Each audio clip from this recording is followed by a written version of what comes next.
दोस्तों आज के इस वीडियो में हम समझेंगे कि ड्राई टाइप ट्रांसफार्मर में कौन कौन सी सेफ्टियां लगी होती हैं।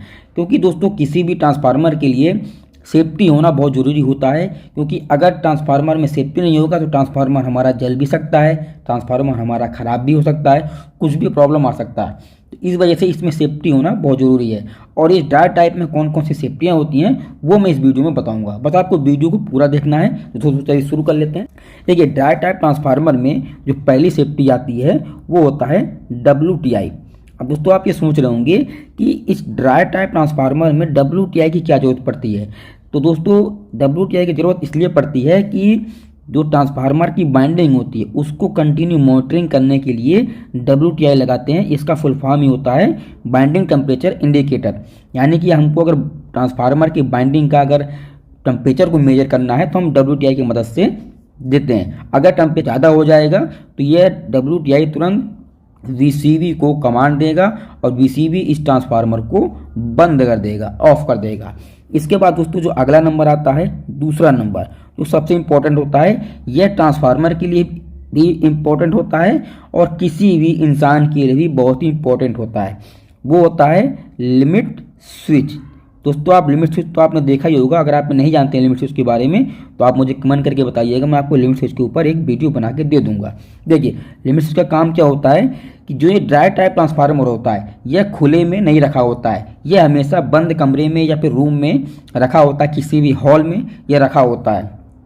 तो वहाँ पर दोस्तों ये मान लीजिए कि यह हॉल है और ये ट्रांसफार्मर यहाँ पर रखा हुआ है और इस कमरे का ये मेन एंट्रेंस है। यानी कि यहाँ से अंदर हम जाने के लिए, हम ट्रांसफार्मर को चेक करने के लिए हम जाते हैं। अब अगर हम ट्रांसफार्मर में यानी कि इस रूम में अगर हम लिमिट स्विच को नहीं लगाएंगे तो उससे प्रॉब्लम ये होगा कि जब भी ये कोई दरवाज़ा खोल के अंदर जाएगा तो उस समय हो सकता है कि ट्रांसफार्मर में फ्लैशिंग हो जाए, कुछ भी प्रॉब्लम आ जाए तो उससे इस इंसान को जान जा सकती है। तो इसीलिए इस ट्रांसफार्मर को जहाँ पर रखते हैं वहाँ पर उसके मेन गेट पर एक लिमिट स्विच लगाते हैं और उस लिमिट स्विच का हम NO पॉइंट हम यूज करते हैं। यानी कि जब तक ये दरवाज़ा बंद रहेगा तब तक NO रहेगा, यानी कि नॉर्मली ओपन रहेगा, और जैसे ही ये दरवाज़ा खोलेंगे तुरंत ये NC हो जाएगा और ये लिमिट स्विच तुरंत सिग्नल भेजेगा किसको, VCB को।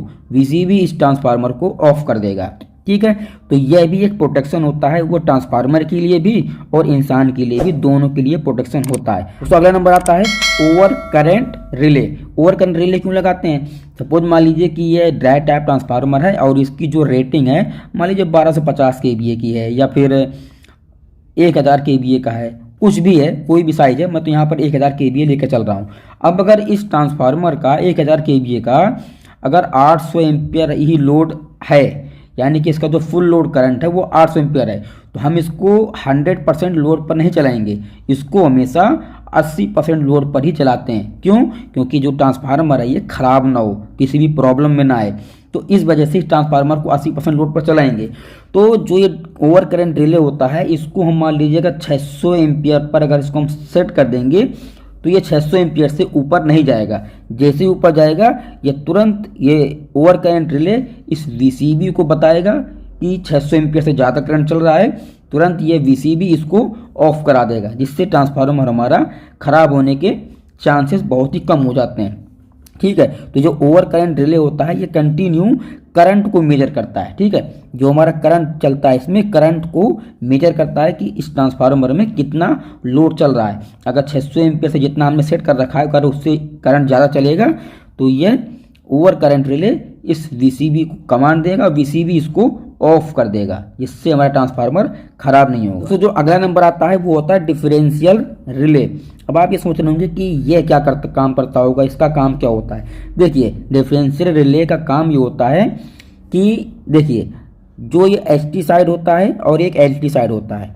ठीक है, ट्रांसफार्मर में एक HT साइड होता है यानी कि जहाँ पर 11 kV या फिर 33 kV की वोल्टेज आती है, और जो इसका LT साइड होता है वहाँ पर 415 वोल्ट मिलता है।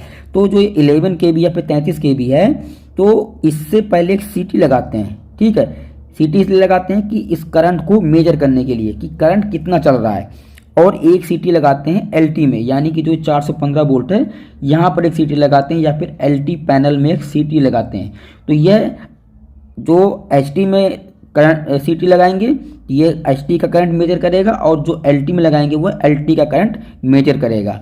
अब जो ये डिफरेंशियल रिले होता है इसका काम ये होता है कि यह एच टी की सी टी से और एल टी की सी टी से आपस में ये दोनों में कनेक्टेड होता है।